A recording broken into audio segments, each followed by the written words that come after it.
What is going on, everybody? Welcome back to another video. My name is James Eagles, bringing you another bit of news from the Formula 1 world. Last month we covered Daniel Ricciardo's move from Red Bull to Renault, and today we have another similar move in the driver market. A fairly big player, Stoffel Vandoorne, is leaving McLaren at the end of the year. It's unclear whether he's been pushed or whether he's made that decision by himself, but he's going to be replaced by Lando Norris. The Belgian has suffered with two fairly dismal seasons at McLaren, not living up to the promise shown by his one-off outing in 2016 at the Bahrain Grand Prix, where he scored points. He hasn't really been given the best car, let's be honest to him, and I hope that he can move somewhere else and kickstart his Formula 1 career the way he wanted to 2 years ago. But if you are new to the channel, which you probably still are, please make sure you subscribe if you like the content, also like the video, and comment down below what you think on the moves announced today. Now, Vandoorne has been pretty critical of the McLaren performance in 2018. He says they've actually gone backwards from their terrible 2017, despite starting the season off really well in Australia. He hasn't scored points since Azerbaijan. He scored three times in the first 4 races, but hasn't found the points since. Has had a bit of bad luck, some atrocious mechanical luck, it has to be said. And he just said at the Belgian Grand Prix, his home race, where he was last in every session, the McLaren just aren't very quick at all. He's been a teammate of Fernando Alonso for around 34 races now, and he hasn't managed to out-qualify him as many times as he would have liked. In fact, nowhere near as many times. Alonso has had the upper hand in qualifying and the race, and it has led to some doubts over his actual talent, which are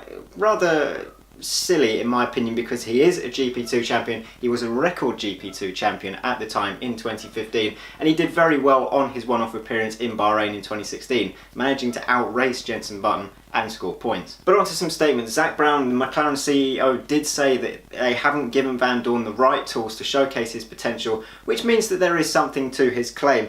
And Vandoorne said, "I'm very grateful to McLaren for investing their faith in me over the past 5 years.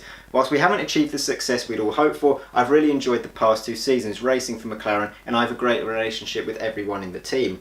My time at McLaren has been a great chapter in my career, and I'm thankful for the opportunity. I intend to give it my all for the remaining races of this season, and I will announce my plans in due course." Where he might go is an issue that we'll explore later, but first let's look at his replacement, Lando Norris. Norris is the current golden boy of British motorsport. He looks to take over from Lewis Hamilton, also alongside George Russell and to some extent Jack Aitken as well, who are all in F2 and doing rather well at the moment. Norris is in fact a championship contender with Russell going into the last few rounds of the season. He's been with McLaren since last year. He's had a meteoric rise, Formula 4 champion in 2015, and he's gone on to do other series as well, Euro F3 champion last year. He's done some free practices. His first outing in a Formula 1 car came last year in Hungary at the in-season test, and he did that again this year, performing admirably. So Norris said that being announced as a McLaren driver was a dream come true for him, thanking the team for their support and faith shown in him, and he said he's very grateful for the commitment the team have already shown him in his work as the development driver and third driver, allowing him to do free practices on Friday and also simulator work.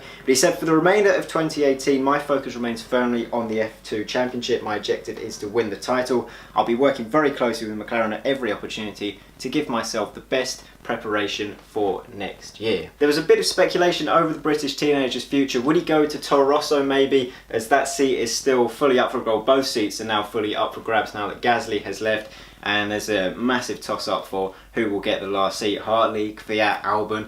Now we can rule out Norris. And speaking of his next destination, Zak Brown said that they believe that Lando is an exciting talent full of potential that we've deliberately kept within the McLaren family for that very reason. He wasn't sure whether he was ready to make the step up to Formula 1. That's Norris believing that he wasn't. He wanted to do another year of testing. He can't really send him over to Super Formula because of that Honda link evaporating, but he's got his seat, he's worked very hard for it. He can show what he can do next year. Hopefully it's not too much for him, but he is a very talented driver who's shown to be very versatile, so I have no doubt that he will be a success. At least I hope. This is McLaren after all. Brown added that they know he's fast, he's mature for his age, and the investment we've made in his budding career with simulator development and seat time in the car has been well deserved, and he's continued to prove his abilities. We're massively motivated by the opportunities that lie ahead, and it's a wonder where McLaren will be next year. They haven't got the chassis right.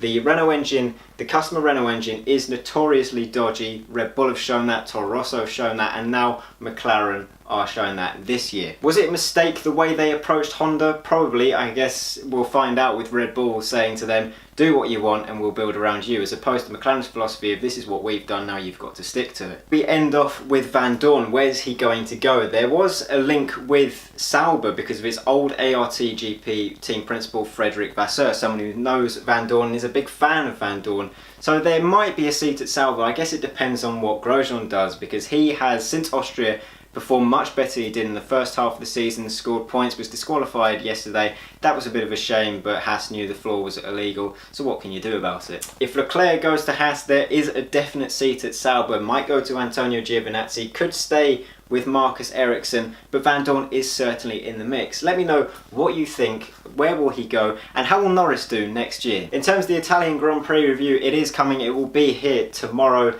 It's a very busy schedule at the moment. There'll also be a video out on the main channel. If you've come from the main channel video to this one, hello, this is what I look like standing up. I'm going to wrap this one up here. I've been James Eagles. Thank you very much for watching. Make sure you subscribe. Follow me down on social media. All the links you need are down in the description. I'll see you for the next one. Bye.